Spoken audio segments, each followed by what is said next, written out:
ఆంధ్రప్రదేశ్లో కుప్పకూలిన పంచాయతీరాజ్ వ్యవస్థకు జవసత్వాలు నింపేందుకు కూటమి ప్రభుత్వం శ్రీకారం చుట్టింది. గ్రామ పంచాయతీలకు అత్యంత కీలకమైన గ్రామ సభ నిర్వహణపై దృష్టి సారించింది. ఇందులో భాగంగా ఇవాళ ఏపీ వ్యాప్తంగా 13,326 గ్రామ పంచాయతీల్లో గ్రామ సభలు నిర్వహించనున్నారు. స్వర్ణ గ్రామ పంచాయతీ పేరుతో ఏపీలో ప్రత్యేక కార్యక్రమాలు నిర్వహించనున్నారు. సర్పంచ్ అధ్యక్షతన ఏపీలో గ్రామ సభలు జరగనున్నాయి. అంబేద్కర్ కోనసీమ జిల్లా కొత్తపేట మండలం వానపల్లి పంచాయతీలో జరిగే గ్రామ సభలో ఏపీ సీఎం చంద్రబాబు పాల్గొననున్నారు. ఈ సందర్భంగా గ్రామస్తులతో ఆయన వివిధ అంశాలపై మాట్లాడతారు. అన్నమయ్య జిల్లా మైసూరివారిపల్లె గ్రామ సభలో డిప్యూటీ సీఎం పవన్ కళ్యాణ్ పాల్గొననున్నారు. గ్రామ సభను పండుగలా నిర్వహించాలని ప్రభుత్వం నిర్ణయించింది. గ్రామ సభల్లో యువత, మహిళలు పాల్గొనాలని పిలుపునిచ్చింది.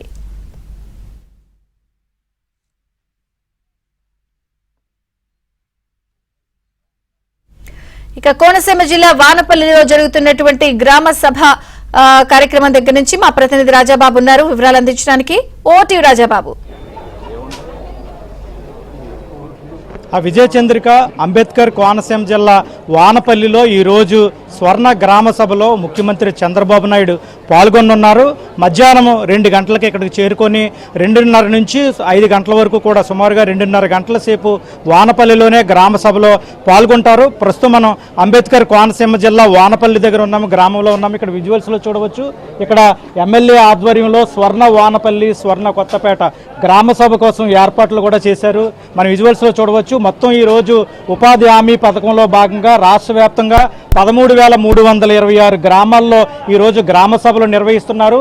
మొత్తం 87 రకాల పనులు కూడా నిర్వహించేందుకు కూడా ఏర్పాట్లు చేశారు. దీనికి సంబంధించి మొత్తం 4,500 కోట్లను కూడా రాష్ట్ర ప్రభుత్వం విడుదల చేయడం జరిగింది. మొత్తం రాష్ట్ర వ్యాప్తంగా కూడా ఇక్కడ 50 లక్షల మంది కుటుంబాలకు ఈ పథకం ద్వారా కూడా లబ్ధి చేకూరాలి, గ్రామాలని బాగు చేయాలి. వైసీపీ పాలనలో గ్రామాలు అస్తవ్యస్తంగా తయారయ్యి గ్రామాలను అభివృద్ధి చేయాలనే లక్ష్యంతోనే ఈరోజు స్వర్ణ గ్రామాల పేరుతో ఈరోజు పంచాయతీల్లో గ్రామ సభలు నిర్వహిస్తున్నారు. మధ్యాహ్నం 2:30 గంటలకి ఇక్కడికి ముఖ్యమంత్రి చంద్రబాబు నాయుడు చేరుకుంటారు. చంద్రబాబు నాయుడు పర్యటనకు సంబంధించి ఇప్పటికే అన్ని ఏర్పాట్లు కూడా పూర్తి చేయడం జరిగింది. ఇప్పుడు ప్రస్తుతం ఇక్కడ కొత్తపేట ఎమ్మెల్యే బండారు సత్యానందరావు ఉన్నారు. మనం ఆయనతో మాట్లాడదాము. సార్ చెప్పండి, అంబేద్కర్ కోనసీమ జిల్లాకు సంబంధించి కూటమి ప్రభుత్వం ఏర్పడిన తర్వాత తొలిసారిగా ముఖ్యమంత్రి చంద్రబాబు ఇక్కడ రాబోతున్నారు, స్వర్ణ గ్రామ సభలో పాల్గొంటున్నారు.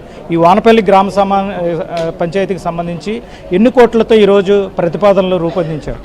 గౌరవ ముఖ్యమంత్రి చంద్రబాబు నాయుడు గారు కొత్తపేట నియోజకవర్గాన్ని, వానపల్లి గ్రామాన్ని ఈ ఎన్ఆర్ఐఎస్ గ్రామ సభల్లో భాగంగా రాష్ట్ర వ్యాప్తంగా 13,326 గ్రామ పంచాయతీల్లో జరుగుతున్న సందర్భంలో వానపల్లి గ్రామాన్ని ఎంపిక చేసుకోవడానికి వారికి ఉదయపూర్వక కృతజ్ఞతలు తెలియజేస్తూ ఉన్నాం. మాకు కూడా చాలా గర్వంగా ఉంది. ఎందుకంటే గ్రామ సభలు మళ్ళా మొదలవుతూ ఉన్నాయి. గత ప్రభుత్వ కాలంలో గ్రామ సభలు లేవు. ప్రజలకు ఎక్కడ కూడా ఈ జాతీయ ఉపాధి హామీ పనుల ద్వారా లబ్ధి చేకూరింది లేదు, సమగ్రమైన అభివృద్ధి జరిగింది లేదు. స్థానిక సంస్థలన్నీ కూడా నిర్వీర్యమయ్యాయి. కనీసం బ్లీచింగ్ కూడా ఉపయోగించుకునే పరిస్థితి. గ్రామాల్లో ఏదో ఆర్బీకేలు, సచివాలయాలు, బిల్డింగులు, ఆర్భాటాలు తప్పితే గ్రామ ప్రజలకు అందరికీ ఉపయోగపడే కమ్యూనిటీ నీడ్స్ ఏవి కూడా చేపట్టింది లేదు. గ్రామ స్వరాజ్యం నిర్లక్ష్యం అయింది. మళ్ళా ఈనాడు చంద్రబాబు నాయుడు గారు, పవన్ కళ్యాణ్ గారు, మోడీ గారు కూటమిగా ఈనాడు వారందరూ ఆశీస్సులతో ఈనాడు గ్రామాల్లో ప్రజల్లో మళ్ళా వెలుగులు నింపబోతూ ఉన్నారు. ప్రధానికారికి అందరికీ ఒక పక్క ఉపాధి, మరొక పక్క సమగ్రమైన అభివృద్ధి జరిపే విధంగా ఈనాడు గ్రామ సభలు జరగడం ఒక సువర్ణ అధ్యాయంగా తెలియజేస్తూ ఉన్నాను. ఇది రాష్ట్ర వ్యాప్తంగా ఒకే రోజు జరగడం, దీనికింత ప్రాధాన్యత ఇవ్వటం, ముఖ్యమంత్రి గారు స్వయంగా ఒక గ్రామంలో పాలు పంచుకోవటం చాలా గొప్ప విషయంగా, ఇది ఒక అద్భుతమైన కార్యక్రమంగా నేను తెలియజేస్తూ ఉన్నాను. ఈ గ్రామంలో ప్రజలందరూ కూర్చుని ఈ గ్రామానికి సంబంధించినటువంటి అన్ని సమస్యల మీద వారు విజ్ఞప్తులు ఇవ్వడం ద్వారా ఆ పనులన్నీ కూడా గుర్తించి భవిష్యత్తులో ఆ కార్యక్రమాలు చేపట్టడానికి, ఒక ప్రణాళిక తీసుకోవడానికి జాతీయ ఉపాధి హామీ పథకం నిధులు పూర్తిగా వినియోగించుకోవడానికి, పెద్ద ఎత్తున గ్రామాల అభివృద్ధికి ఉపయోగపడడానికి ఈ యొక్క కార్యక్రమం ఎంతో దోహదపడుతుందని నేను తెలియజేస్తూ ఉన్నాను. దానికి స్వయంగా ముఖ్యమంత్రి గారు రావడం అంటే చిన్న విషయం కాదు. మరి గతంలో ఆనాడు ప్రజల వద్దకు పాలన, జన్మభూమి కార్యక్రమాలు ఆనాడు గ్రామాల్లో వెలుగులు నింపాయి. ఆ వెలుగులు చంద్రబాబు నాయుడు గారు 3 దశాబ్దాలుగా ఈ గ్రామాలు అభివృద్ధి చేసుకున్న వెలుగులు ఈనాడు ఈ విభజిత రాష్ట్రంలో గాడిలో పడుతున్న సమయంలో గత 5 ఏళ్ల కాలంలో వైసీపీ ప్రభుత్వ పాలనలో ఒక సైకో వ్యక్తి వల్ల ఈ రాష్ట్రం ఒక అరాచక పాలనలో ఉండిపోయింది. ఆ అరాచక పాలన పోగొట్టి మళ్ళా అభివృద్ధి వైపు ముందుకు తీసుకెళ్ళడానికి చంద్రబాబు నాయుడు గారు అంటే పరిపాలనలో ఆద్యుడైన పరిపాలనా సంస్కరణలకు ఆద్యుడు, పరిపాలనలో కొత్త పుంతలు తొక్కించడం ఆయనకే చెల్లు. ఈనాడు దీనికి శ్రీకారం చుట్టడం ఇది రేపు ఈ రాష్ట్ర అభివృద్ధికి ముందుకు తీసుకెళ్తుందనేది ఎంత మాత్రం అనుమానం లేదు. అది మాకు దక్కడం మా అదృష్టం, మా వానపల్లి గ్రామానికి దక్కడం మా గ్రామ ప్రజల అదృష్టం. ఈ అభివృద్ధికి కోట్ల రూపాయల పనులు గుర్తించి గ్రామస్తులు అదే గ్రామం తరపున నియోజకవర్గం తరపున కొన్ని ముఖ్యమైన కార్యక్రమాలు కూడా వారి దృష్టికి తీసుకెళ్తా ఉన్నాం. వారి రాక కొత్తపేట నియోజకవర్గ అభివృద్ధికి ప్రగతికి బాటలు వేయాలని కోరుకుంటూ ఉన్నాను. మీరు చెప్పండి, అంటే ఇప్పటివరకు గత 5 ఏళ్లలో కూడా గ్రామాలు నిర్లక్ష్యానికి గురయ్యే సమస్యలతో కొట్టిమిట్టాడుతున్నాయి. ఈరోజు చంద్రబాబు ఈరోజు ఈ కార్యక్రమం గ్రామ సభ ద్వారా ఎలా ఉండబోతుంది, గ్రామాలు ఏ విధంగా అభివృద్ధి చెందబోతుంది? గత 5 సంవత్సరాల్లో వైసీపీ పాలనలో వారు మాటలకే పరిమితం అయ్యారు తప్ప చేతలకు అనేది లేదన్నది సుస్పష్టంగా మనం చూసాం. ఎందుకంటే మేమంతా కూడా పూర్తిగా గ్రామీణ ప్రాంత వాసులుగా ఇవాళ గ్రామాల్లో ఒక సీసీ రోడ్లు కానీ, డ్రైన్లు కానీ, పారిశుద్ధ్య పనులు కానీ, పంచాయతీకి సంబంధించిన వీధి దీపాలు కానీ, చివరికి పారిశుద్ధ్య పనులు వారి జీతాలు కూడా ఇవ్వలేని పరిస్థితి, కరెంటు బిల్లులు కట్టలేని పరిస్థితి. ఆ రకంగా పంచాయతీ వ్యవస్థని పూర్తిగా నిర్వీర్యం చేసింది గత వైసీపీ ప్రభుత్వం.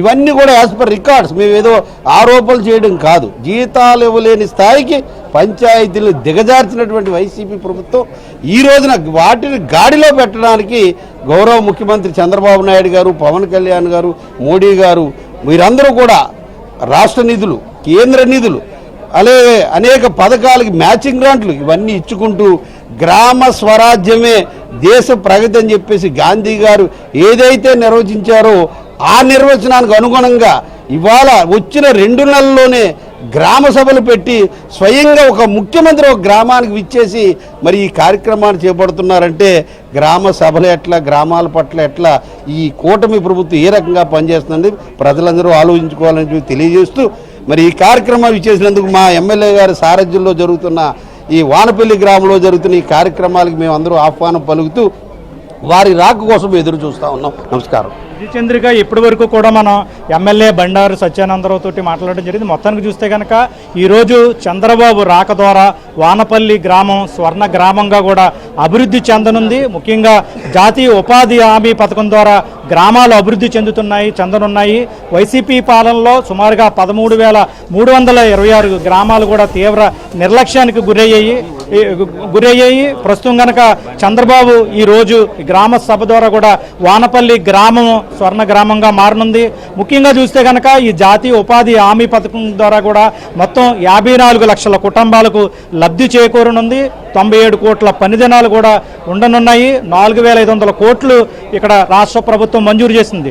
ముఖ్యంగా గత 5 ఏళ్లుగా కూడా గ్రామ పంచాయతీలు తీవ్ర నిర్లక్ష్యానికి గురయ్యాయి. గ్రామ పంచాయతీల్లో డ్రైన్లు లేవు, విద్యుత్ కనెక్షన్ లేదు, మరుగుదొడ్లు లేవు, డ్రైన్లు లేవు. ప్రజలు తీవ్ర ఇబ్బందులు పడుతున్నారు. అయితే ఈరోజు ఏదైతే స్వర్ణ గ్రామ సభలు నిర్వహిస్తుందో రాష్ట్ర ప్రభుత్వం, చంద్రబాబు, పవన్ కళ్యాణ్ ఈరోజు గ్రామ సభల్లో పాల్గొన్న నేపథ్యంలో ప్రజల్లో కూడా తీవ్ర హర్షం వ్యక్తమవుతుంది. గ్రామ పంచాయతీలు అభివృద్ధి చెందనున్నాయి. గ్రామాలకు ఇక్కడ నుంచి ప్రతి గ్రామం కూడా ఒక స్వర్ణ యుగంలా ఉంటుంది.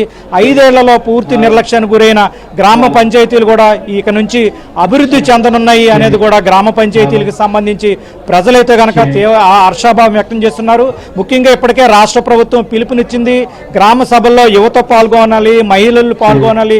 మీ సమస్యలు వచ్చి నేరుగా ప్రతిపాదించండి, మీ సమస్యలు మేము పరిష్కరిస్తాం, మీ సమస్యలను మీరే పరిష్కరించుకోండి, గ్రామాలను అభివృద్ధి చేసుకోండి అని ముఖ్యమంత్రి చంద్రబాబు, పవన్ కళ్యాణ్, ఉప ముఖ్యమంత్రి పవన్ కళ్యాణ్ పిలుపునిచ్చిన నేపథ్యంలో గ్రామాల్లో హర్షం వ్యక్తమవుతుంది. ఇప్పటికే రాష్ట్ర వ్యాప్తంగా అన్ని గ్రామాల్లో కూడా గ్రామ సభలు కూడా ప్రారంభం కానున్నాయి. ప్రజలే వాళ్ళ సమస్యలను అధికారుల దృష్టికి తీసుకెళ్లడం, ఏదైతే ఉపాధి హామీ పథకం ద్వారా ఇప్పుడు స్వర్ణ గ్రామాలయం అనే కాన్సెప్ట్ తో వెళ్తున్నారు కదా, అంటే ఉపాధి హామీ పనులతో పాటుగా గ్రామంలో మౌలిక వసతులు లేకపోతే ఎటువంటి టార్గెట్, ఎటువంటి పనులు నిర్దేశించుకుని టార్గెట్గా వెళ్తున్నారు? ఆ విజయచంద్రిక ఉపాధి హామీ పథకంలో భాగంగా ముఖ్యంగా ప్రస్తుతం గ్రామీణ ప్రాంతాల్లో అంటే డ్రైన్స్ లేవు, అదేవిధంగా మరుగుదొడ్లు లేవు, ముఖ్యంగా రోడ్లు లేవు, చాలా ఇళ్లకు విద్యుత్ కనెక్షన్లు లేవు, కొంతమందికి గ్యాస్ కనెక్షన్లు లేవు. ఇలాగా సుమారుగా 87 రకాల పనులకు సంబంధించి రాష్ట్ర ప్రభుత్వం నిధులు మంజూరు చేసింది. అంటే గ్రామీణ ప్రాంతాల్లో చాలా సమస్యలు తిష్టవేశాయి. గత 5 సంవత్సరాలుగా కూడా తాగునీరు కూడా చాలా గ్రామీణ ప్రాంతాలకు తాగునీరు సదుపాయం కూడా లేదు. ఈ ఉపాధి హామీ పథకంలో ఈ స్వర్ణ గ్రామ పంచాయతీ వార్డు సభల్లో నేపథ్యంలో ఈ గ్రామాల్లో సమస్యలు పరిష్కారం అవుతాయి. అంటే ముఖ్యంగా తాగునీరు సరఫరా, మెరుగైన తాగునీరు ఇస్తారు, ఆ డ్రైనేజ్ వ్యవస్థను ఆధునీకరిస్తారు, రోడ్ల నిర్మాణం చేపడతారు, ఎవరైతే విద్యుత్ కనెక్షన్ లేదో వాళ్ళకి విద్యుత్ కనెక్షన్ మంజూరు చేస్తారు, గ్యాస్ కనెక్షన్ లేని వారికి గ్యాస్ కనెక్షన్ మంజూరు చేస్తారు. చాలా గ్రామీణ ప్రాంతాల్లో ఇప్పటికీ కూడా చెత్త సేకరణకు సంబంధించిన డంపింగ్ యార్డులు కూడా లేవు. చాలా గ్రామీణ ప్రాంతాల్లో తీవ్ర ఇబ్బందులు పడుతున్నాయి. ఈ వీటినన్నిటినీ కూడా ఈ రోజు నుంచే అభివృద్ధి చేస్తారు. స్వయంగా గ్రామాల్లో వార్డు సభల్లో, గ్రామ సభల్లో ప్రజలే వచ్చి వాళ్ళ సమస్యలను అధికారులు, ప్రజాప్రతినిధుల దృష్టికి తీసుకువెళ్తారు, ప్రతిపాదనలు చేస్తారు. వాళ్ళ గ్రామంలో ఏది ప్రాధాన్యత ఇవ్వాలనేది ప్రతిపాదనలు కూడా అధికారులకి గ్రామస్తులు చెప్తారు. యువత, మహిళలు కూడా పెద్ద ఎత్తున ఇక్కడ గ్రామ సభల్లో పాల్గొనేందుకు కూడా ఏర్పాట్లు చేశారు. ఈ సభల్లోనే వాళ్ళ సమస్యలు పరిష్కరించే విధంగా కూడా ఇక్కడ రాష్ట్ర ప్రభుత్వం నిధులు మంజూరు చేసింది. రాష్ట్ర వ్యాప్తంగా 54 లక్షల కుటుంబాలు ఈ ఉపాధి హామీ పథకంలో లబ్ధి చేకూరుంది, పని దొరుకుతుంది. 4500 కోట్లు అత్యధికంగా ఖర్చు చేసి గ్రామీణ ప్రాంతాలను అభివృద్ధి చేయనున్నారు Vijayachandrika. Right Rajababu, thank you.